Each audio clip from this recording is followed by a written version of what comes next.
with Dr. Will Morris. We'll be speaking till about 3 o'clock, 3 p.m. East Coast time. And then we'll probably leave it open for some Q&A as we've been doing. And then we'll pick back up at 3:45 for our closing kind of there with David Cochran. So, and he'll be speaking on astrological heredity. So it should be kind of interesting as well. So again, just welcome. I'm so glad for all the participation and just there's been just so much talk. Actually, it was between sessions now. It's been pretty consistent talking, so people sharing, which is really great. But here, why don't we just bring on Will Morris? Okay, thanks, Chris. Good greetings, everyone. Thanks to David and Faye for putting this on. It's been a remarkable and a massive effort. So, and Chris, thanks for your introduction. Here's a little bit about my background. I have 40 years experience as an astrologer, and I studied originally with Marion Marsh. So when the asteroids are not something Marion was particularly fond of. She was really reductive, fundamental anyway. But so Indian teachers, Renaissance teachers, and then I did David's full program, which was awesome. And actually what made this work that I'm about to present to you possible, I suppose that might be obvious, but so I've been using astrology in about 40,000 patient interactions and have made it an intrinsic part of my work. And at the moment, it is the bones of my work. And I want to just say thanks to David for, of course, the roots here, but Scott for support all along. He's really been a conversational participant in this whole thing here. And then Will Vikmanich encouraged me to include the 27th vibration in some of my considerations here, and I'll show you exactly how I use it in my practice. And then for Linda for convincing me and David to switch over to this from the presentation, which was quite a relief because I would have been in a world of trouble trying to put together this historical analysis of epidemics, which is still on my plate. Now, as far as methodology, I depart from the quantitative styles of assessment, and my PhD was focused on what's called qualitative inquiry. And so I'm going to share with you the cycling process of this qualitative method. And Heron and Reason has some thoughts to say about this. These forms of knowing are brought to bear upon each other using inquiry cycles to enhance their mutual congruence, both within the inquiry and the inquiry group.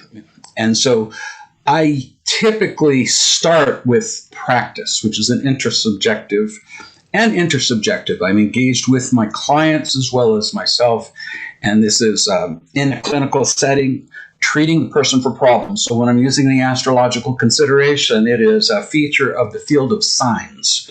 And in medicine, we're using signs and symptoms, essentially. So lab work and imaging might be part of the field of signs, and whereas the client's sharing of their experience would be part of the symptom picture, if you will.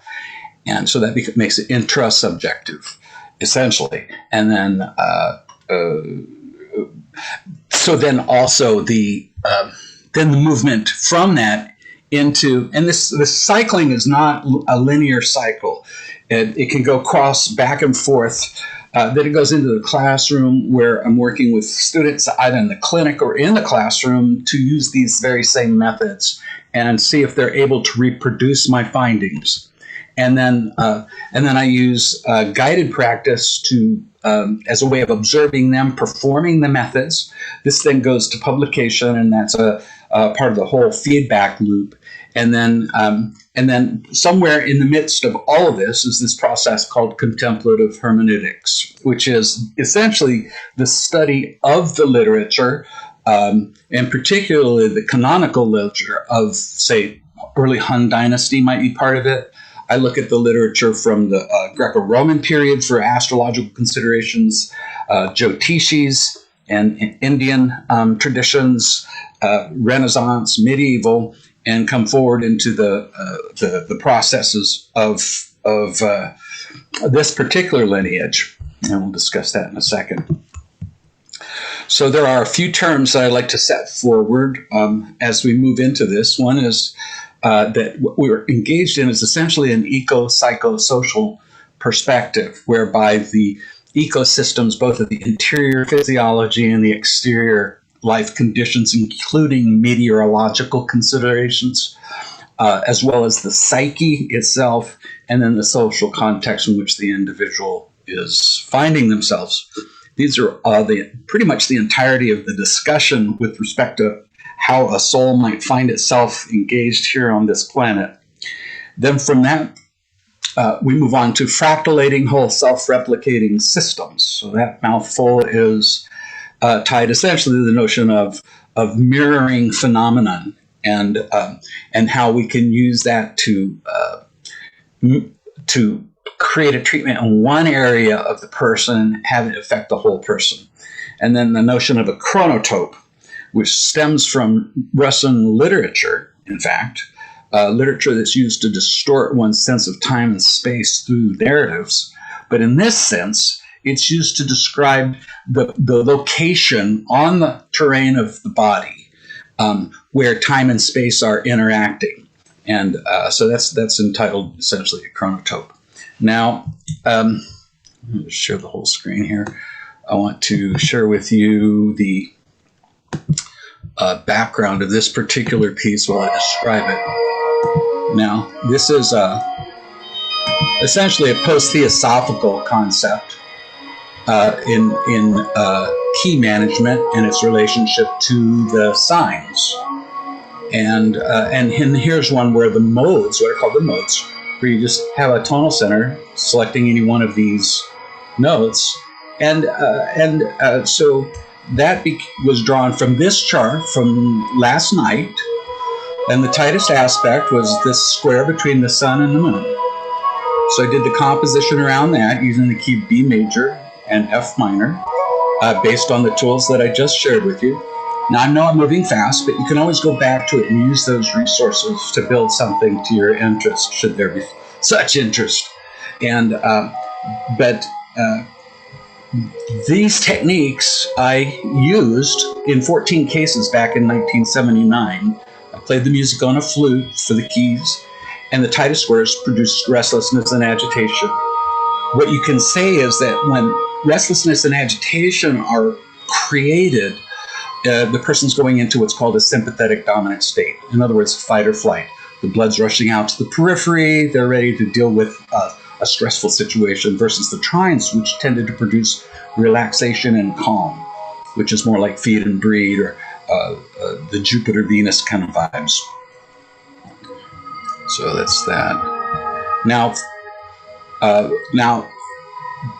this address here is a place where you can go to get that music and download it, and you can have that for free. Just download it. It's all there at SoundCloud under 33-music. This one's called VA 2021 Conference, the one that's about to be played. The previous one here, here we go. We don't have it here. Anyway, it's Mars a Moon. Okay. Oh, good. Sounds like we're into the one that I just did. So here's how this one's made.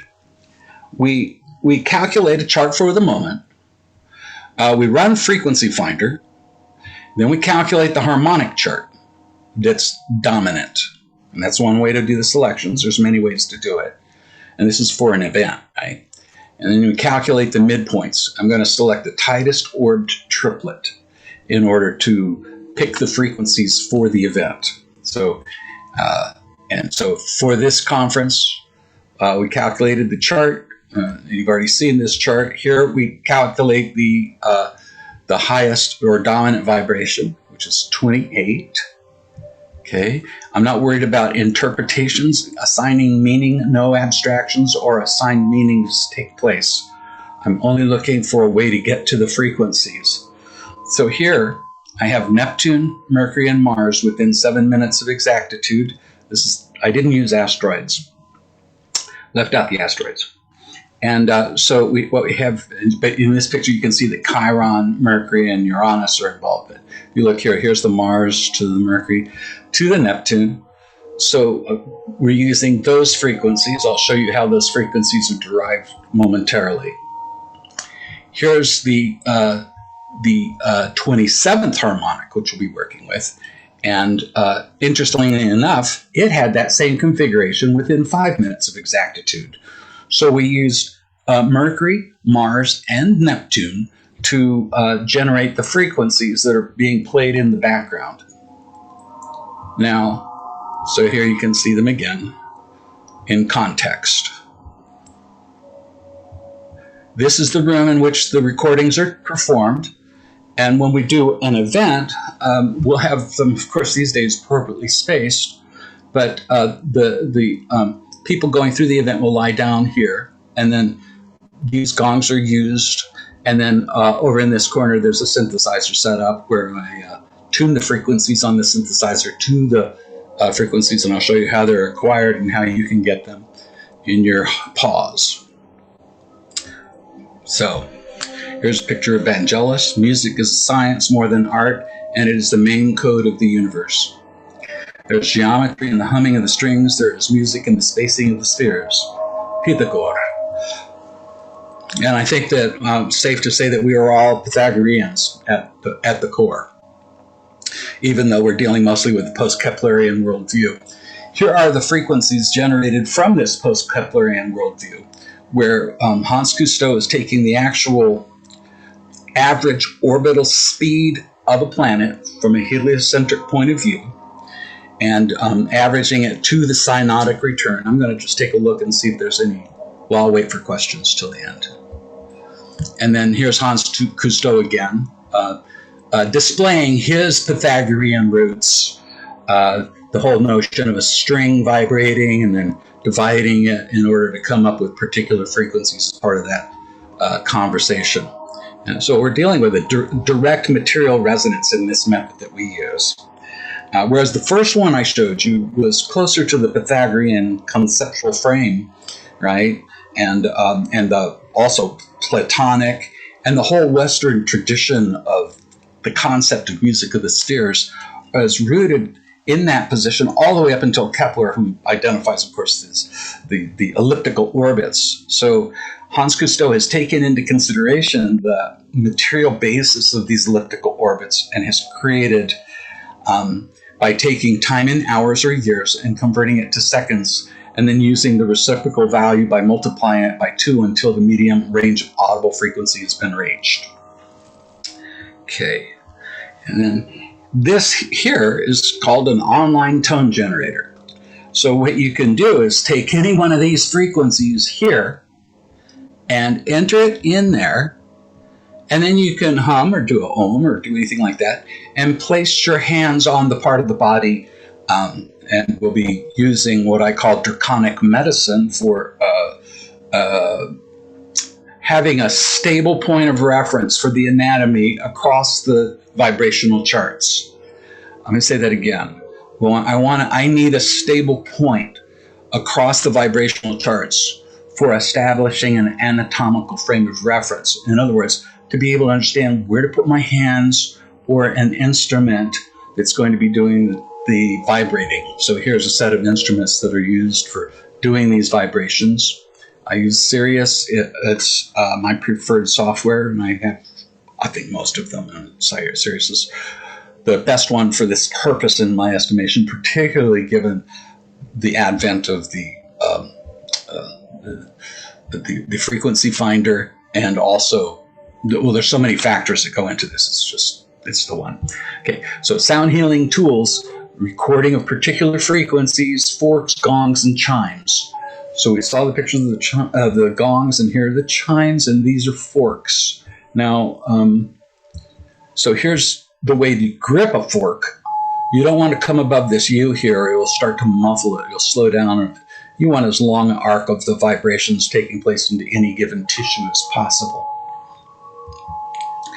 So when we have so much data to work with in VA, the question is always going to be, well, how do I get down to something that I can use as a focal point for discussion or for creating a healing moment? And for me, one way to do it is to use frequency firing. I use the bottom 32 frequencies and look for the strongest vibrational chart. That's one method.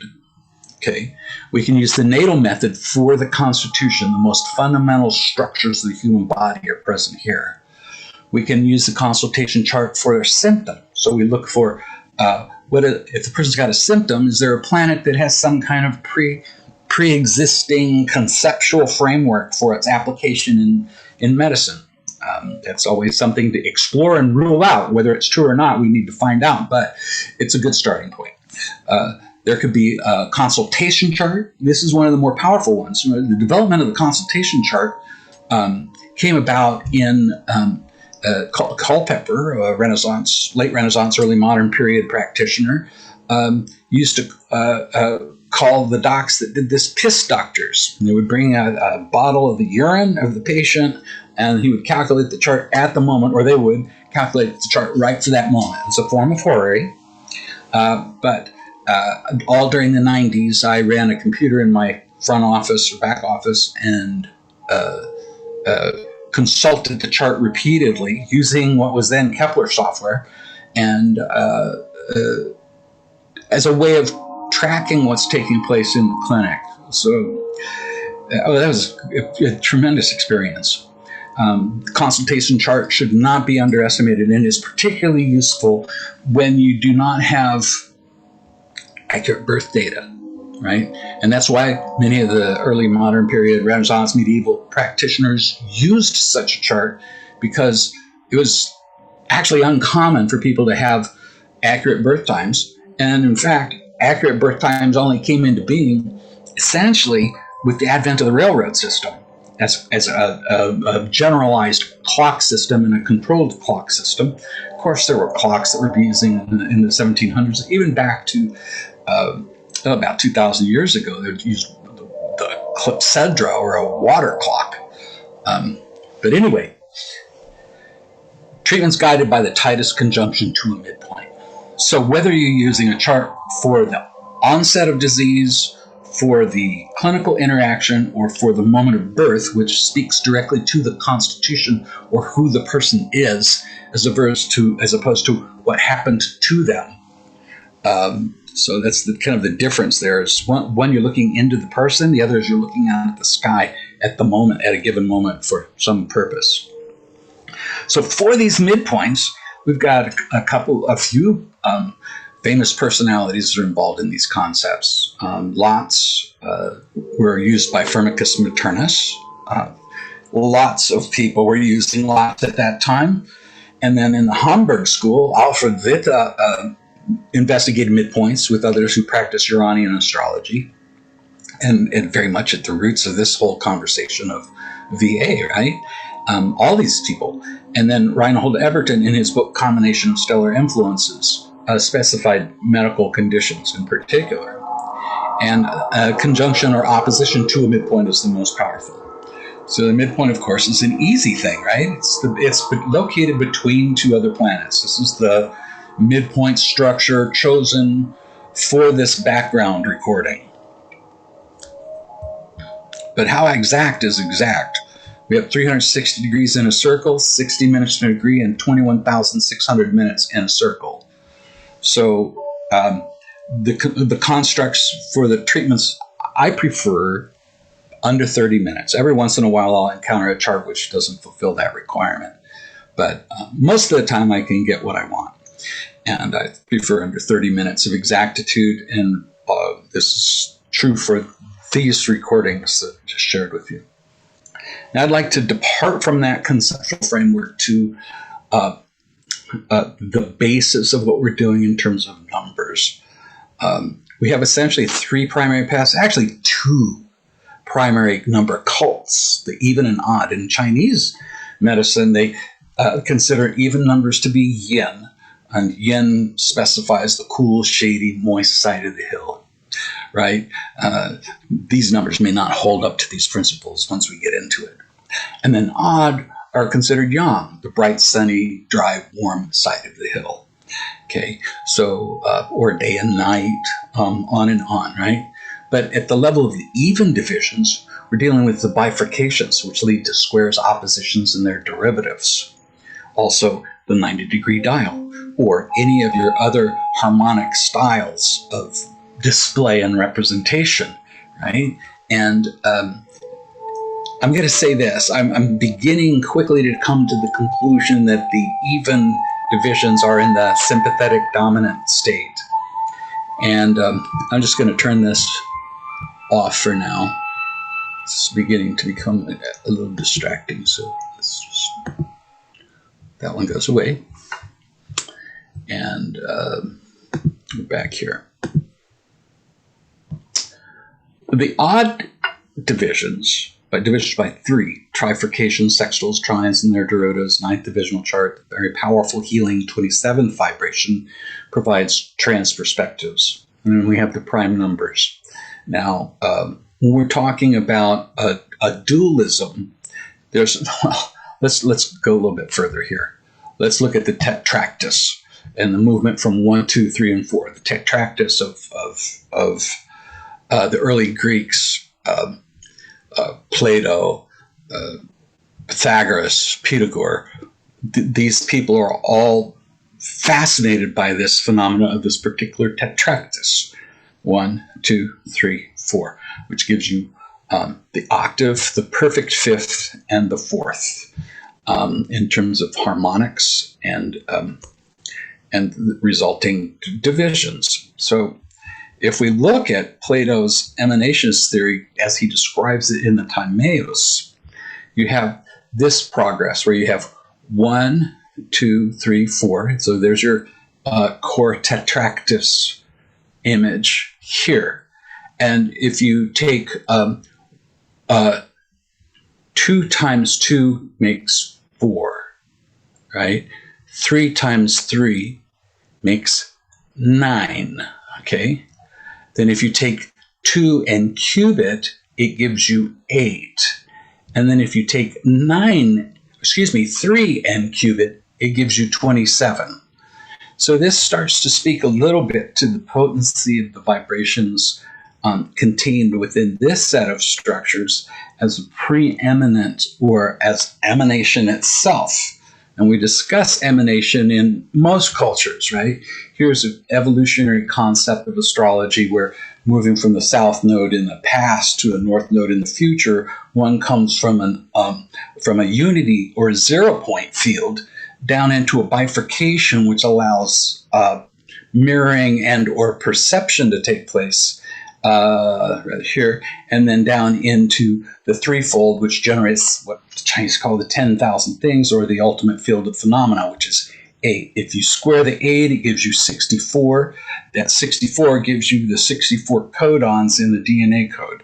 So when we start talking about these emanation conceptual frames, we're also talking about a potential for bloodline lineage transmissions of generations here on this planet. Now, I know that's very abstract, but it can become practical, and there are ways to make it practical. We're not going to address that here today, but the potential is embedded within this particular cult of 2. But this cult of 2 achieves a resolution with the 3 in these trigrammatic forms, which happens to be the essential basis of computer code, right?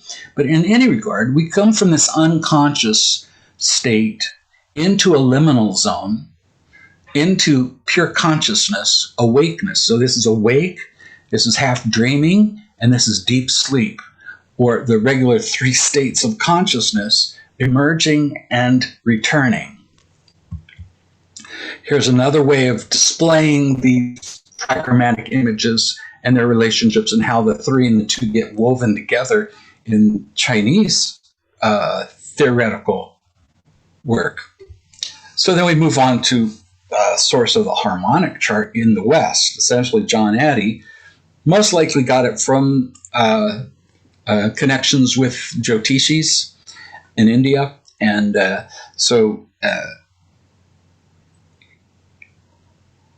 John Addy all homage to John Addy and David Cochran. VA expansion on the tradition of depth and breadth. So this is just a piece of what David's giving to the whole conversation in terms of evidence-based practices, augmented hyper midpoints, golden mean midpoints. This is an extraordinary contribution in the whole process. And this is now come upon my meager contribution to this work. So the dragon moves the unknowable quantum foam from which the atomic particles are created, the underlying strings of pure wild energy. They become physical reality. So a little bit about what draconic medicine is. It explores and interacts with cycles of development using medical approaches such as foods, herbs, and homeopathy. One could also use it for conventional forms of medical care. It assigns the length of the nodal axis to various segments of the body for purposes of applying physical agents, including sound, light, heat, cold, essential oils, acupressure, and acupuncture. It is also used on the cycle basis, as I said in the first passage, for selecting foods and herbs that go up or down. And we'll look in a second about what that relationship is to daily, monthly, annual, those cyclings versus the cyclings of the precession through the equinox, which has a different kind of an implication. What this is not is the draconic method of Pam Crane. In that, Pam is taking the difference between the nodal axis degree and 0 point Aries, and then shifting the whole zodiac by that amount. This is a non-zodiacally dependent method, meaning that whether one practices sidereally or tropically, it makes no difference. The anatomical relationships of the planets within the various vibrational charts will remain the same. Okay, so here's the eclipse axis, right? You got here's an eclipse of the moon, right? The Earth is between the light coming from the sun and the moon, and there's the axis. And then here's the eclipse of the sun, where the moon's between the Earth and the sun. Okay. And then here is probably some of the earliest discussions of the nodal axis of the moon. There have been recently, there's been discussion about the association of dragons as a mythological construct with the nodal axis. In the late Greco-Roman period, in all likelihood, given the reality of family lineage and oral transmission, it precedes that. And we see some examples of it here in this Mithraic cult images. And so Mithras is essentially taking place as let's say an avatar here on the planet during the age of Taurus, and maybe even up to the age of Aries, but also stands up into Mesopotamia and Babylonia. And he's often described as a solar deity, but in fact, it's the numinous presencing that takes place into the sun, the moon, and the stars. And so here we can see it in the Egyptian period taking place in the form of Apophis, where the serpent demon blocks the light from the sun. Now, so there's this very mixed history with these things, but one thing is for sure, this business of an eclipse set of points is the intersectionality of the forces of Earth, Sun, and Moon. And what that means is that it's partly that of taking a body. So I use these as a feature of the presencing of the soul here on this planet in a body. With these two adds that the North Node is the acquisition and consumption of an establishment of being and surviving and being someone here, whereas the South Node, as an elimination, as a letting go, is the image of releasing and ultimate liberation of the soul. So then, returning to the Greco-Roman period, here's the image of Asclepius and the god of medicine, healing, rejuvenation, and physicians. And so sometimes the serpent is so blatantly physical as being that staff there being a tool that's used to remove parasites from a person, or they're often used in conjunction with entheogens in the temples for dream therapies and so forth in the cults of Asclepius. Now here we see the image of the serpent as Kundalini going up the spine, and this is what will then define the 7 chakras as a conceptual framework for that. Now, the Draconic cycle is 18.6 years. So that places it roughly between the length of the Jupiter cycle and that of the Saturn cycle. Not literally, well, literally, but not precisely, put it that way. And so it's a sufficiently long cycle to provide a stable point across the divisional charts or the harmonizing music of the spheres. And then for this cycling phenomenon, we use a clockwise movement, and this clockwise movement will be consistent with diurnal motion, right? And it's and then there's the zodiacal motion, which goes the opposite way, and then there's the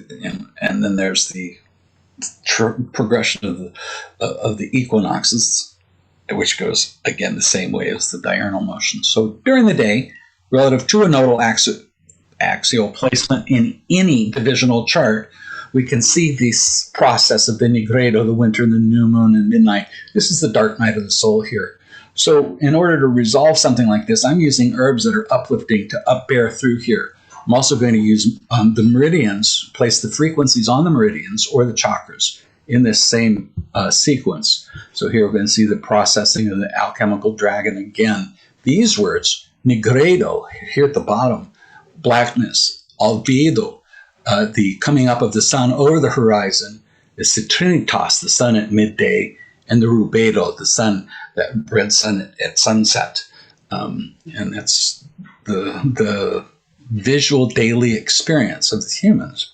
And here we can see the movement diurnal, zodiacal, and processional. What I call a temporal fractal, and this gets placed onto the body. So essentially, wait for that explanation. The chronotope operates at the intersection of time and space. An assessment describes a location of a process and a location. The assessment in medicine requires process, location, and severity. That slide's a little wonky there. And then here we have fractals taking place in time and space at the chronotope. Benoit Mandelbrot brought fractals forward. These structures of self-organizing context of structural chaotic ambiguities. This is from West. He did a book called Fractal Physiology. So these fractalating whole self-replicating systems provide these constant mirroring processes.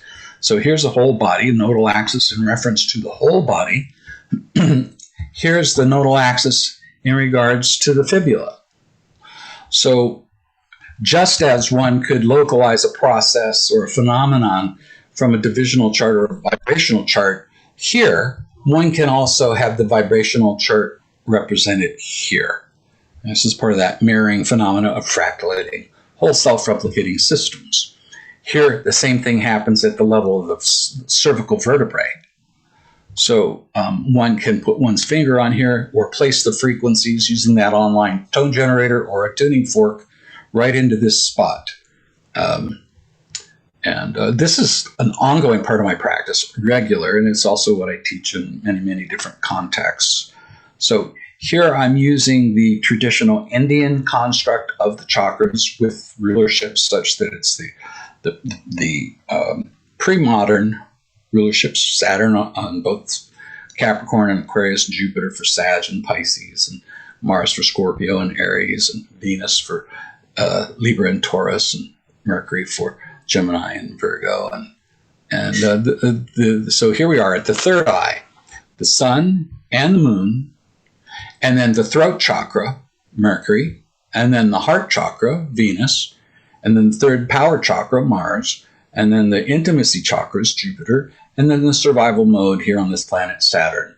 And so that the south node goes to the root chakra, the north node goes to the sixth chakra or the third eye, and it's all parsed out all the way down. We'll look at some examples.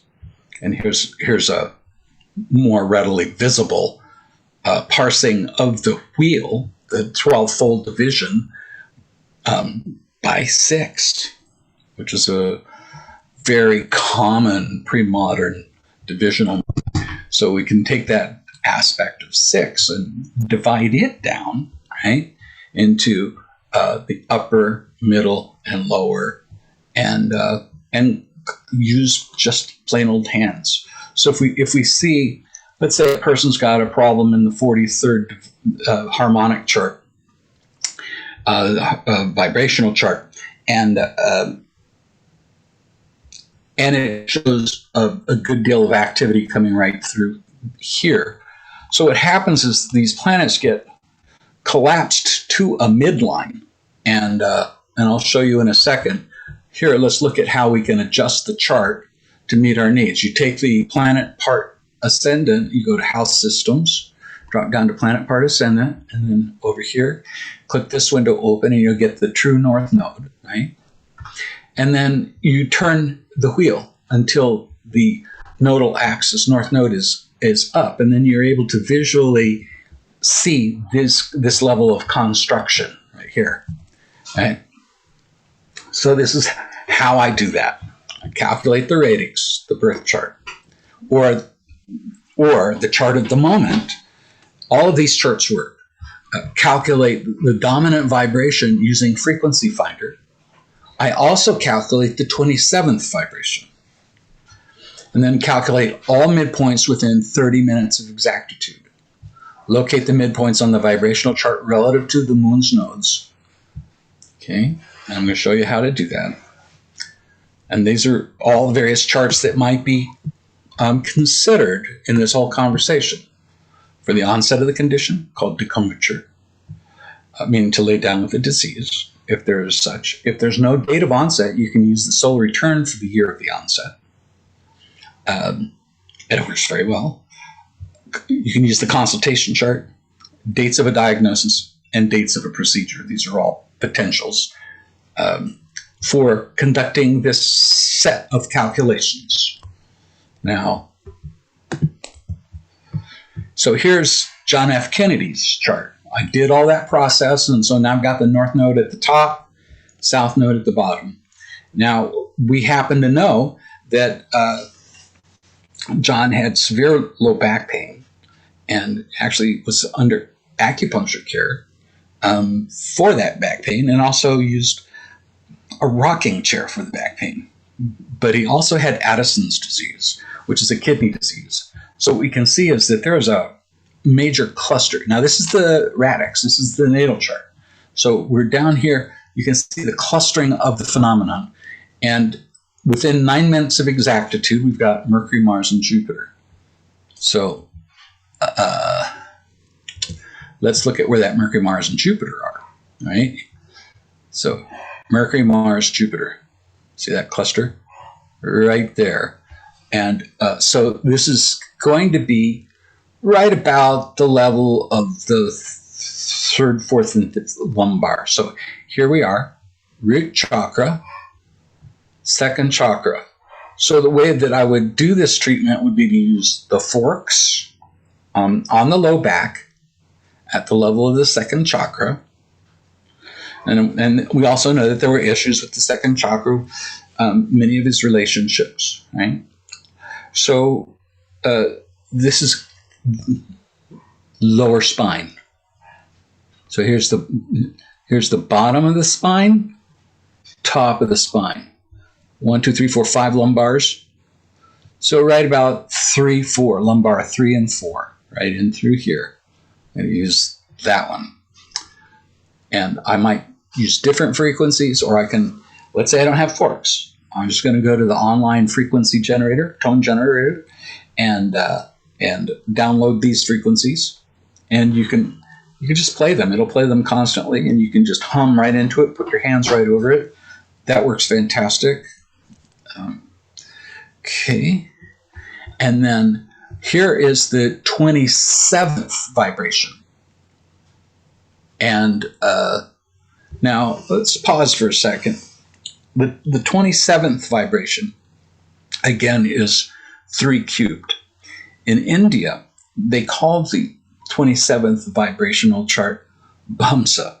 Now, just as the 9th vibration is called the Navamsha, or the 9th divisional chart, in India, it uses the exact same calculations. Many of the divisional charts or the vibrational charts in India use peculiar constructs for counting forwards or backwards relative to houses and even and odd numbers, and so the divisional charts are different between India and what we use in VA.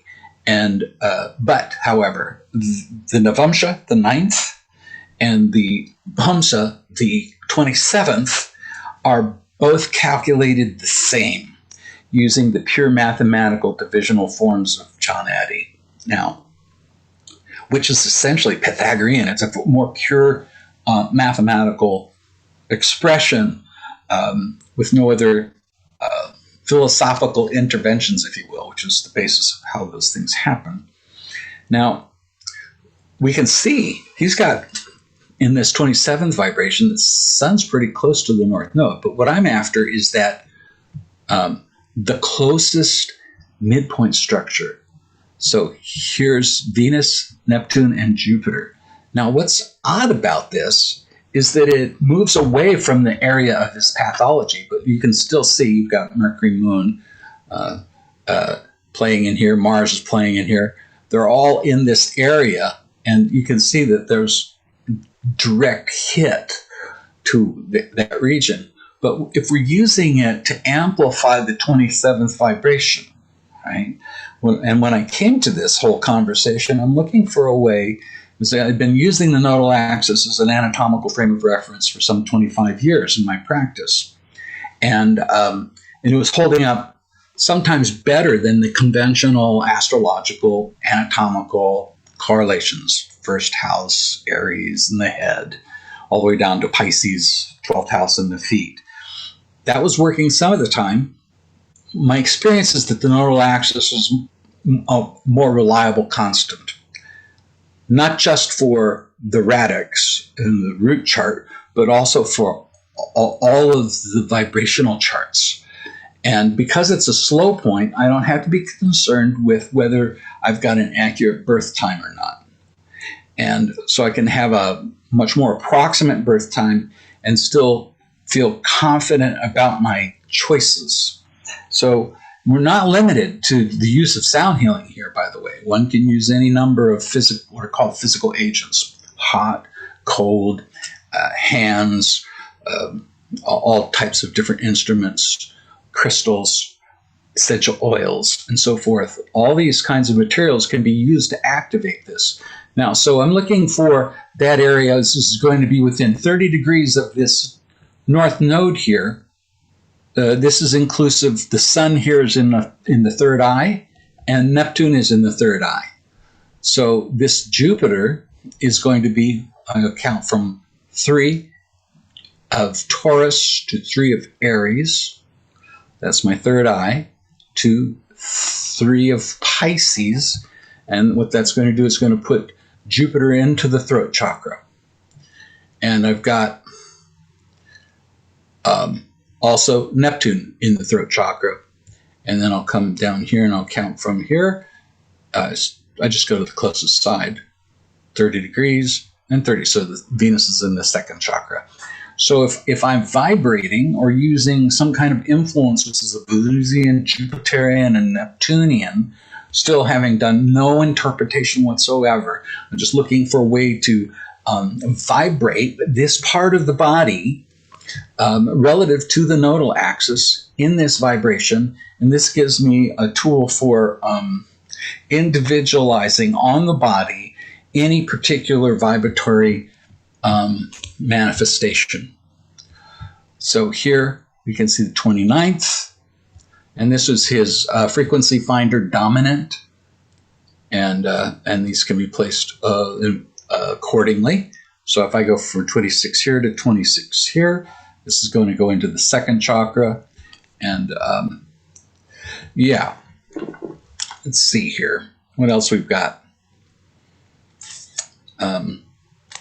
The way to do this is to use your art program and drop these images down into the art program, and then you can place things on top of them. But in any regard, this is an approximate, it's not a precise measurement. So if I go to the 29th division, and why am I going to use the 29th division, the dominant in the 32 versus the 27th? The 27th is an archetypal structural presencing of strength and harmonizing features. The harmonization comes from the difference between the path of the 2 and the path of the 3. The path of the 2 is one of separate perspectives. The path of the 3 is the transdisciplinary perspective, that third point, which allows one to do a both and on these two opposing poles. Okay, so whereas with the frequency finder, I just want the highest frequency, the greatest strength in the highest harmonic or vibrational chart. The presumption here is that we're resonating strictly at the level of the highest vibration which that person exists at. It therefore is vibrating a process of self-discovery. So the use of the 29th vibration is for the process of self-discovery. The 27th vibration will be for the process of self-healing and harmonization. Whereas the radix chart is used to treat the physical ailments directly. So I'll say this again. The ailments of the individual are presented here. Now, this perspectival shift that takes place at the level of the 27th harmonic, in my experience in the clinic, and consistently so, is that when I start activating these in their respective chakras. So let's go back up here to the method, right? I'm using these nodal axes against this map right here. You'll have that. And each of these segments is 30 degrees. So from the third eye, it's 30 degrees this way and 30 degrees this way. So there's these two houses make the third eye, the throat, the heart, the third chakra, the second, and the root. So briefly, the root chakra will be involved in things of survival. Relational needs are in the second, intimacy and so forth. The third chakra has to do with one's sense of personal power and effectiveness to push through. The heart, of course, is the spiritual rose of the heart, and its opening to others and self. The throat is that level of responsibility that's tied in with communications, clarity of communications, and the third eye, the ability to see in spirit and an awakened state. And so here what I've done is used what are called the three treasures in Chinese medicine, which is essentially spirit, vitality, and essence. Okay, so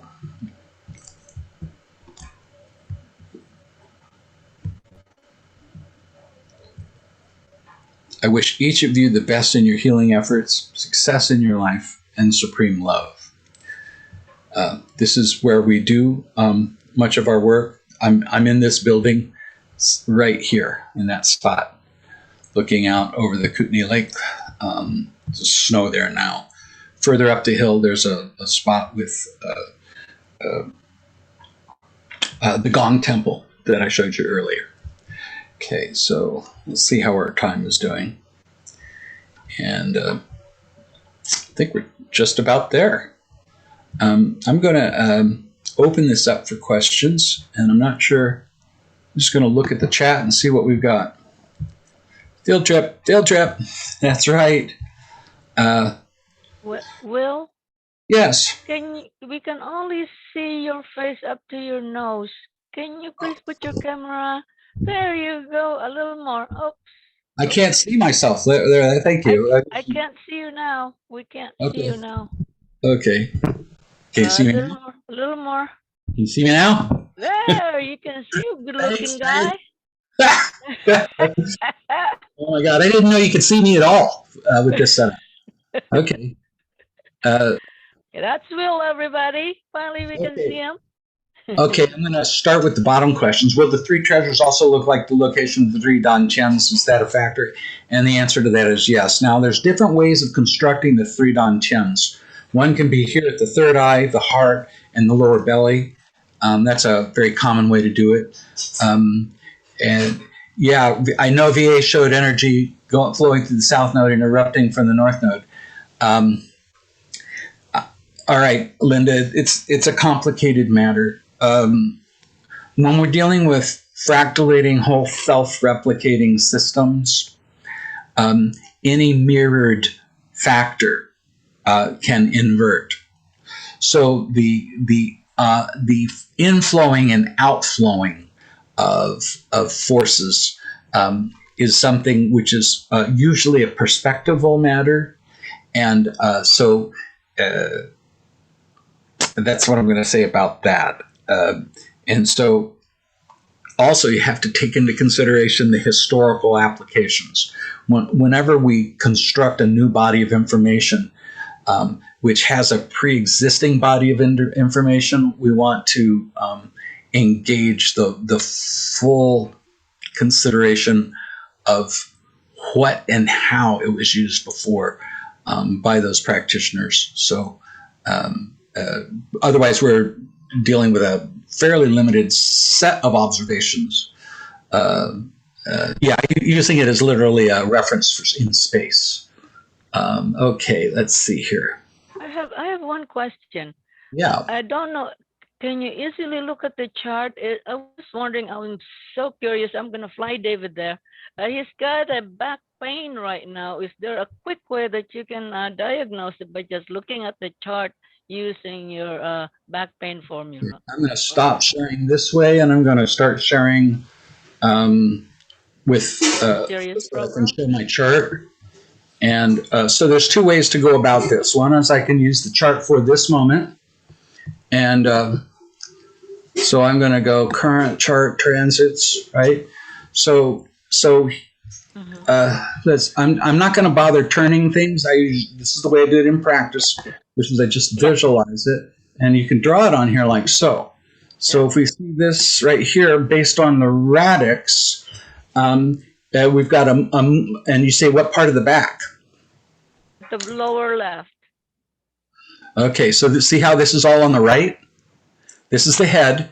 Now, here's one of the things about this is when you use the chart as reflective of a chronotype on the body, it must be placed over the body from the perspective of the native. So David looks into the sky at this moment, if he was here where I am, and this is what the sky would roughly look like. And so this neck gets placed onto his body in that shape, that way. Okay.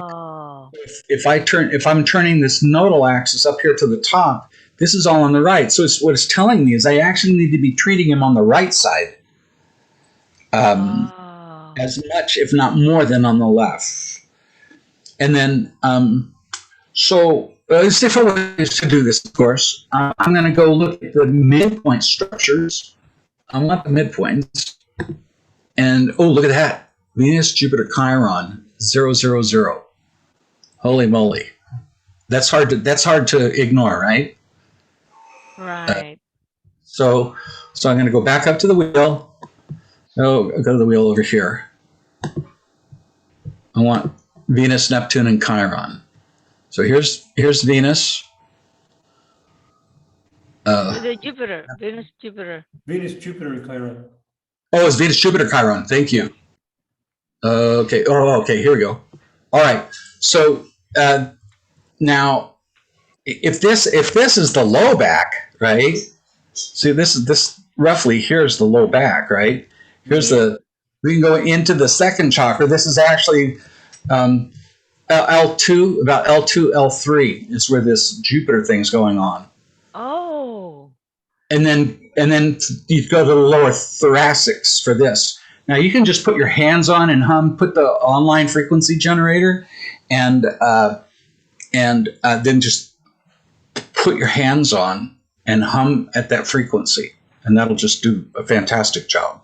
So, Will, the frequencies are, like, say we want to focus on the Mercury Jupiter, for example. Yeah. So you're going to go to that table of what the frequency of Mercury is. Exactly. And it's going to play the frequency of Mercury and the frequency of Jupiter, right? I mean, you don't adjust that frequency. We can use the Saturn, Venus here. Hold on. Exactly. You can open two windows in your online and put both frequencies together, and that would be awesome. So here's your frequency table. Now, if you can only do one frequency, which is often the case, right? You come back and look at, well, what's at the midpoint, right? I want to get my drawn on one here. So it's Venus. It's Jupiter, Neptune. No, yeah. Venus and Jupiter Chiron. Venus Okay. Jupiter Chiron. Yes. So I'm going to pick Venus. I'm going to pick the Venus frequency up here, right about the level of the diaphragm. The diaphragm's probably what's causing it, because the very exact midpoint of this nodal axis will be at the level of the diaphragm. You can see that little cluster's amplifying it right there. So I would be focused on the diaphragm with that Venus frequency. So here's the Venus. Let's go with the 221.23, and then I'm going to go over here to it's here somewhere. Degree. Where's my? Oh, I don't have an online. I don't have the frequency generator up. Let's see. Just a moment. I don't have. Couldn't get mine to work. I have to call in the. Okay.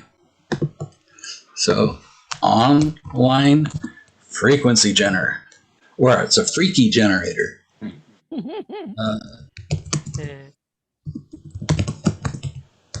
That was 221 point, for those of you who know. 23. 23 point. 221.23. 23. 23. 221. Back. 221.23. This is not the one. This doesn't give me the notes I want. I wasn't prepared for this. Clearly. Sorry, Will. I'm desperate. It's all right. We can do this. Watch. The thing is my wife Teresa is up in the Gong Temple now, teaching people how to do this stuff at a distance with each other. And okay, here we go. Scott, what are those numbers again? 221.23. 21. Thank you. All right. So here's our now. Okay, there it is. There's the phone. Okay, now here's the volume. I'm going to turn the volume up. Okay, now if you'll all point to that area, the lower third of David's back with your hands, and just hum.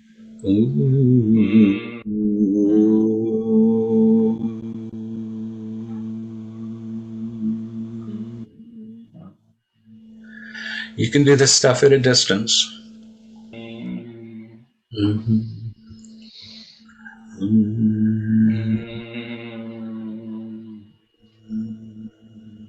Don't worry about whether you can sing or be on pitch. You just do the work, and it'll be fine. You find your way. So that's the how of that. Question. May I? Okay, I'm going ahead. So we use the chart of the moment, but wouldn't we also want to use David's personal chart? If it's a constitutional problem. David, has this problem been with you most of your life? No. So what happened was a few months ago, I think it was about 2 months ago, I stayed up all night working on my computer, Vesta. and I didn't realize the time. Yeah. I did not move in my chair, I think for 7 hours straight, because I didn't realize what I was doing. And I was actually in a twisted position because I'd gotten a new computer and I moved my monitor to the side. So for 7 hours, I was like this, almost nonstop. And when I get into this intense thinking, I don't know what's going on. I can't hear anything. I'm like out of it. But this was extraordinarily deep because usually I take a break about every hour. And Oh, yeah. next thing I knew, there was light coming in my window. And I went, oh, I just spent all night here. And then 2 or 3 days later, I couldn't walk. Oh, I did it 2 nights in a row. I did it one night, and then 2 nights later, I did the same thing again. And then 2 days after that, I couldn't walk. My whole body, like, just froze, was like terrible. And so I've been working it out over 2 months. It's gradual, very, very slowly getting better. Right. But, the chiropractor took the x-ray, and I think my whole hip twisted. Like it sounds unbelievable, but my whole body got reconfigured over a few days. I mean, it got all twisted and bent out of shape. Yeah. Do you recall the date and time? I don't know the date. Yes, I went out of town. He was home by himself. That's why. It was December 31st. Oh, yeah. no. That's right. Oh, yeah, that's right. Well, Looking it was New back. Year's, that's right. Faye was out He of was town. Faye left goes out home of town alone. You sometimes. cannot leave a husband alone at home. Sometimes I don't stop working. That's all right. Hey, so the thing is that's a better that's the best chart of any of these options. And Culpepper felt the same way. And in his book, the English Physician has been in publication longer than any other text but the Bible. It's a substantial text, but in any regard, in Culpepper's approach, he considered that moment of the December 31st, you say? Yes. Yeah. The time of day. So we can do that. That one has to be calculated for where he is. So I call it C. Okay. I will work on that. Yeah, you can work with that. December. There you go. Yeah. It was from. Now, what time would I use, Will? It was from about 9 p.m. to 6 a.m. So From the 10 best, a.m. to 5 the a.m. best time will be the moment that you feel the symptoms. It's like, oh my God, there's something wrong. That actually didn't happen for a few days, and I'm not sure when I felt it. Yeah. Well, So I that'll got be the home. best. I got home. Actually, he was already not walking straight. That was January 1st. Yeah. Well, here's the thing. It's called decumbiture. That references to when you lie down with the condition, not when you engage the conditions which created the problem. Mm-hmm. Yeah, so what happened is I felt it on January 1st, like Faye said, but being, Peter Pan and thinking, I'm still 20 years old, I went and did this again 2 days later. Then about 2 days later was the decumbiture. I was like, bam, I can't move. This has never happened before. Right. The 3rd of January. Well, it's ironic how much the diaphragm can contribute to problems in the low back, because you have a pelvic diaphragm and this diaphragm, and they're part of the same vessel system in Chinese medicine. And the chart was clearly. But getting back to the system, Will, it's actually very straightforward. We have the spine going from the south node to the north node. We see what configurations are important. We get the strongest harmonic. We find the midpoint structure. We go to the planet at the center. We play the tones. We direct it at that point along the spine. Exactly. That's pretty simple and straightforward. Mm-hmm. Corey's asking how to find the chart with the greatest strength. Call Linda Berry. Use the frequency finder to do it. I used to do it by going through and looking at each of the charts. It drove me absolutely batty, because if I'm seeing a lot of patients in the clinic, I just don't have time to do that. The frequency finder lets me do it in a way that really works great. Well, Yes, Are if you you do not, using the most recent version of Frequency Finder with the augmented hyper midpoints? I am, but I'm a neo-Luddite.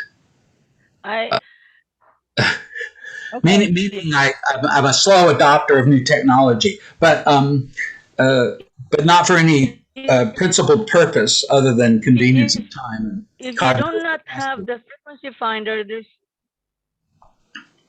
I just use the if basic you do not frequency have the finder. frequency finder, it's sorry. Go ahead. If you do not have the frequency finder, there's also a feature within the Sirius program. David can show that. Yeah. And on version 3, can you show that, sweetheart, please? Yeah, I'll Are you do talking I that. do about the not have profile Sirius screen? installed on this computer. Are you Yeah. talking about the profile And then score? I want to. I anticipated there would be a lot of questions. Right. There is a feature for that within the Sirius program as well, if you do not have it or can't afford to buy the frequency finder yet, but David will show it. Okay, awesome. Okay, so 1 second here. So let me share my screen. So while And David is doing that, Will, so I will be working on the right side of his body, right? Yeah, that's right. Good. So now Yeah, I've been Ida. working on both sides. Good. So Iden has a question. Comment on the situation where there's a pileup within a zone. The first thing I would be doing is to look at. I presume you're talking about the radix chart, Iden. Yes. Aiden. Oh, right, Aiden. Yeah. Aiden. Yes. Well, any chart really, but that one's what came to mind at first. Yeah. So the first thing to do is rule out what symptoms are there. And then what I do is if let's say there's incoherence, you got a symptom that's somewhere else that doesn't seem related to that. Well, I want to understand why that's so.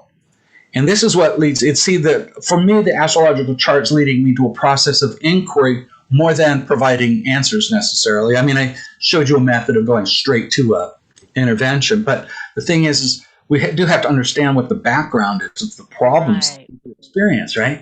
And so from that point of view, I need to know it has to be done in the whole context of signs and symptoms. The astrological data are a sign within the context of signs and symptoms for medical practice.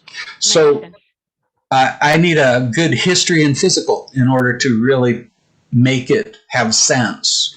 And so then once I have that, then the ability to answer that particular question for you is going to be made available. Okay, so then the next question for Aiden was, what did you mean by transperspective?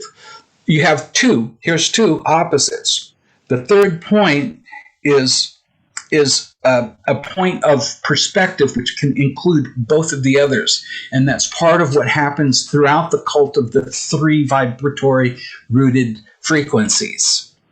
And whereas the two vibratory frequencies are always implicit of this unresolved oppositional perspective thing, and which is then what leads to the sympathetic or stress-based state of the cult of two and the placid-like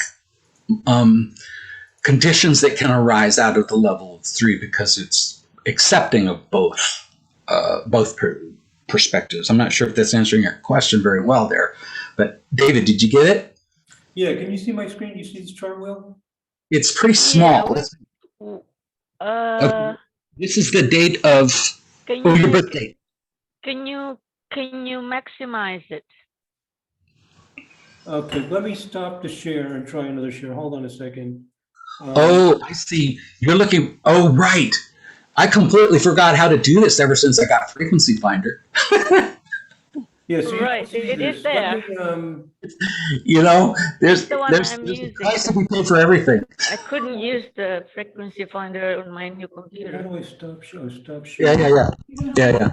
It's a little different from the way Frequency Finder does it, but I think the two methods give equally important information. Good. Okay, you see it now? Yes. Yes. Yep. Do you? Yeah, I see it It's clearly. okay. Okay, you see my screen? You do see it? Yeah.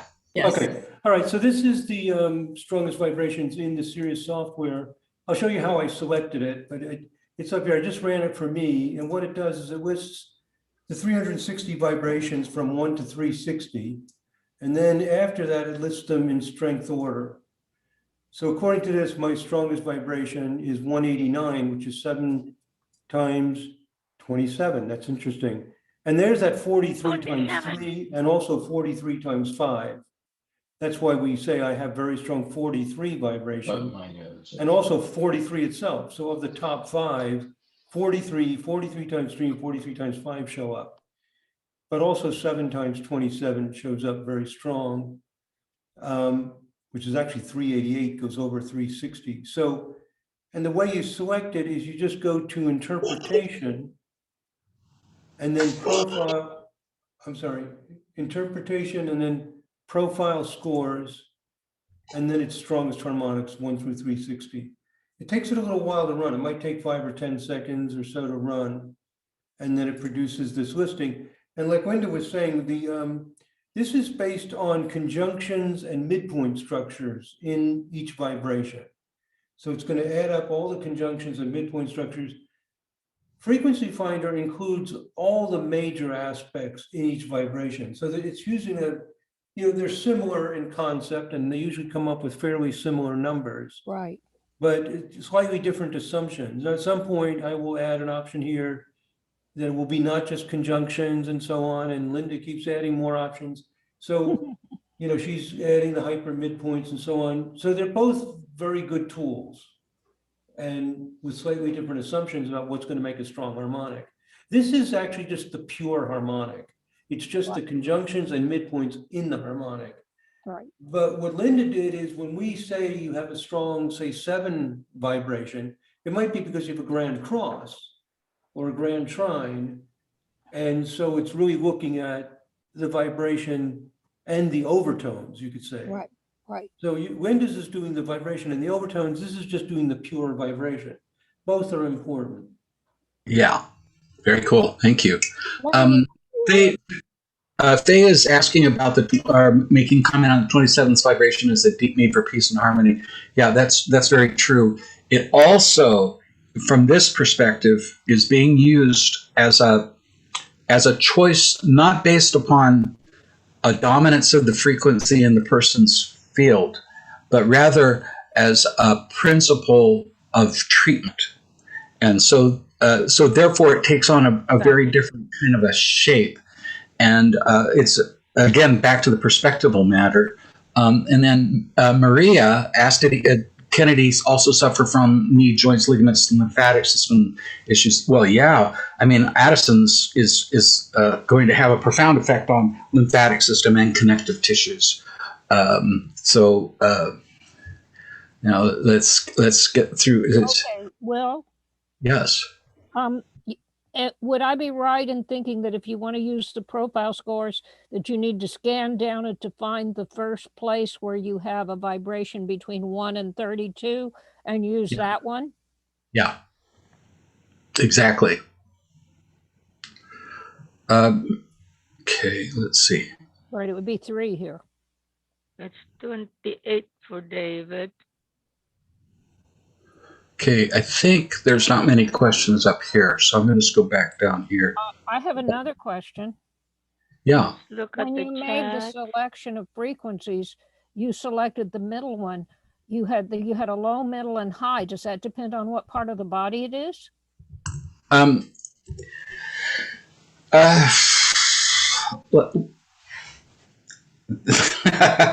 It actually is used. I don't know if you're familiar with the term koshas.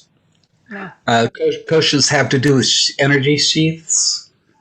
And so I use the lower frequencies down into the lower parts of the body, use the mid frequencies around the head, and use the high frequencies off the body. Gotcha. Yeah, and so particularly for etheric knots, when you're getting up into upper vibrational charts, oftentimes they can be representative of knots that are taking place way out in the field, and you can use the high frequency forks out there for that. Right. Yeah. I work in those areas. I understand. Yeah. There's a question about the book that you mentioned, Will. Which book? I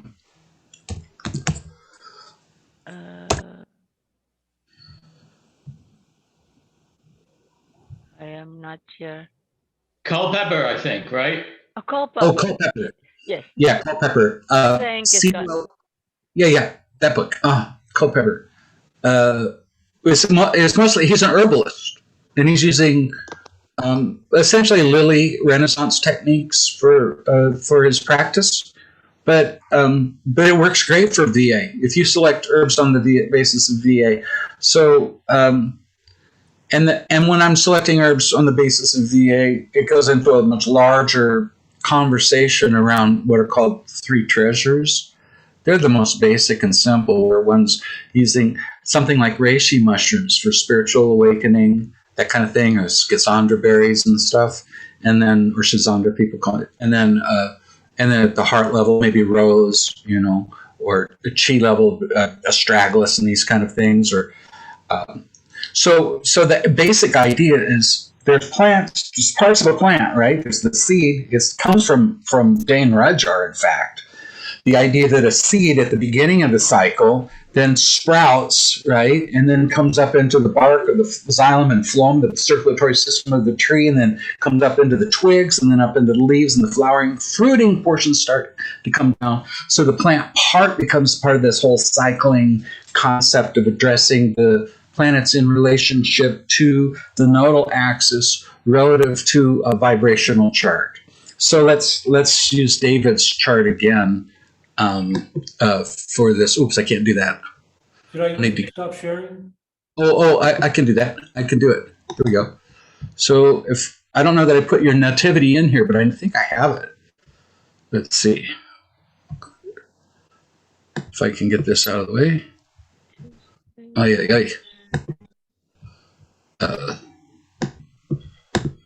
Too many things here. Okay, now you all get to know about my life. Okay, right? There we go. Here, I may as well have this part of my life. Saraswati. Saraswati. Wow, that's beautiful. Wow. No. Awesome. Let's see. Now we know everything. Okay, so there you are, David. Okay, so I'm gonna, let's say I want to. Do you have a particular vibratory frequency you want amplified, David? Well, probably 43. You like 40? Oh yeah, 43. Good. He's going to want the one that helps him listen to his wife more. So. Oh. This is the one that makes me not listen to him. Nothing, Chris. Unfortunately, Yeah, there's no I learned to live with it. I don't listen. I never have, and I never will. But that's what Teresa said. Okay, 43. Let's get 43 in here. 43. Say it again, David. You can't get married to change somebody. Not. It's not gonna happen ever. Or those of you who are single, no, don't think you that said 43. 43, yeah. 43. 43. Okay, so I'm doing 43. Okay, I love that. Okay, so so here's the north node, and here's the south node. Oh. So if you look at the cycle this way, David has trouble turning it off. Really? Never would have guessed that. The cycle's going. I don't think I have it. So we need down-bearing It doesn't plant. go off. It doesn't go off. Oh. Yeah. Wait a second. Well, did you really need astrology to figure that one out? No. Just don't marry a You're genius pulling our leg, right? when you're single.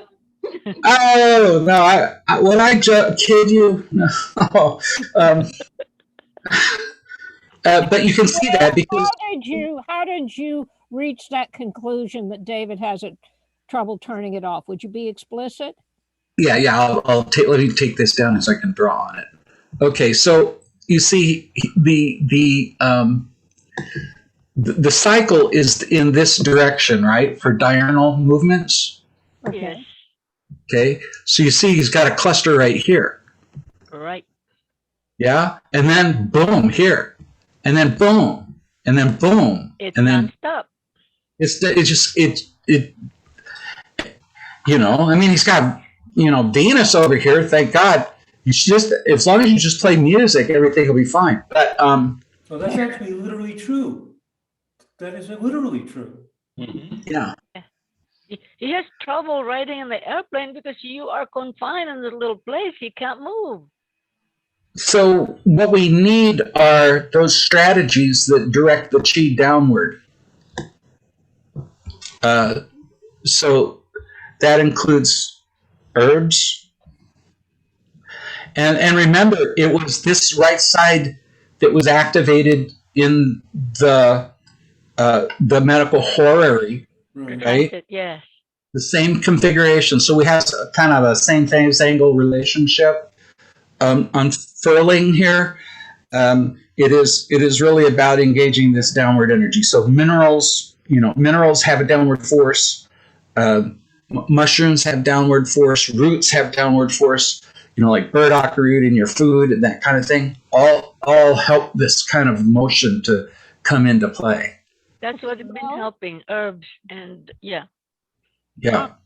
Well, there's one thing I heard there. David needs mushrooms. Okay. he has a whole dish full of mushrooms there at home. I think we're talking about different He mushrooms. Like I don't do Christopher's kind of mushrooms. Oh no! If I did that, Christopher, I wouldn't be here. I would be in some movie somewhere. We don't know. Well, in that chart, it looked like the downward motion was heavily engaged. Why did you say he needed to engage the downward motion? Because, well, if you assume that there's a force in the direction of those planets on the diurnal motion, those planets are points of stagnation, accumulation, and getting stuck, not ones of, yeah. David, have you tried an inverter table? What is an inverter table? I don't know what it is. Upside down. We do Yeah. not have an upside down table. No. Yeah, they're powerful for moving Oh, yeah, the they work energy. good. Very Okay. powerful. Thank you. I'll Google it. Yeah. Inverter table. I was a candidate for back surgery 7 years ago, and within a week I bought one, and my doctor said he couldn't believe it was like the toothpaste going back into the tube. Oh wow. Totally healed my But thank you. I'm my going to check it lumbar. out. I just want to acknowledge that Mary said holy shiitake.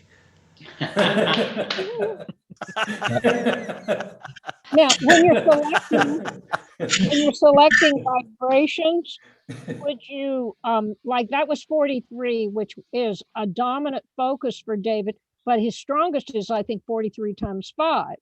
Now, in my case, my strongest one is 103 times 3. So would I look at 103?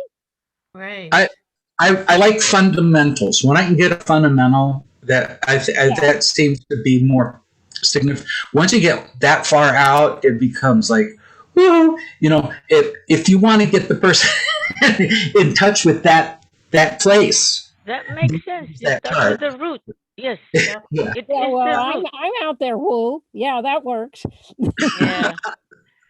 You start Yeah, at I 103, start with Linda. the You root, don't and if start I very want to far see down the ladder. strength of it, that is when I double it. Yeah. Okay, let's see here. Hi Sharon, how are you doing? Good. I had a question. Oh, I'm sorry. Can you hear me twice? You We can That's hear you. Good. No, you're I good. heard you Okay, want- that's just See me you. hearing myself. Yeah. So my question was, when you have a vibrational chart that is an even number, the nodes are together. So Yeah. how do you use that or do that? Question. I've solved the problem. I just don't like the problem. Okay. All you do is you use them both at the third eye. Now, in the fundamental rules of fractalating whole self-replicating systems, it can invert, it can reverse on you. And you have to go with what's real. So you look at the chart, you look at the person, and where's the coherence between the actuality and the abstracted field of the astro data.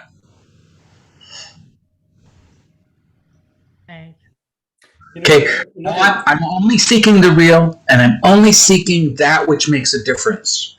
That's it. I care about nothing else.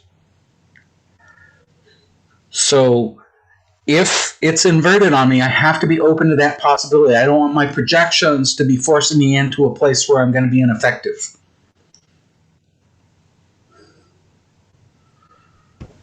I think I might not be making a lot of sense. Okay, so there's the astrological chart and there's the client. If they're coherent, if they're both telling me the same thing, I'm like going, yeah, got it. If they're not coherent, then I have to understand why that's so. Because until I understand that incoherence, I've got a wobble in the field that's not making sense. Okay. And it's going to make my actions or considerations less reliable.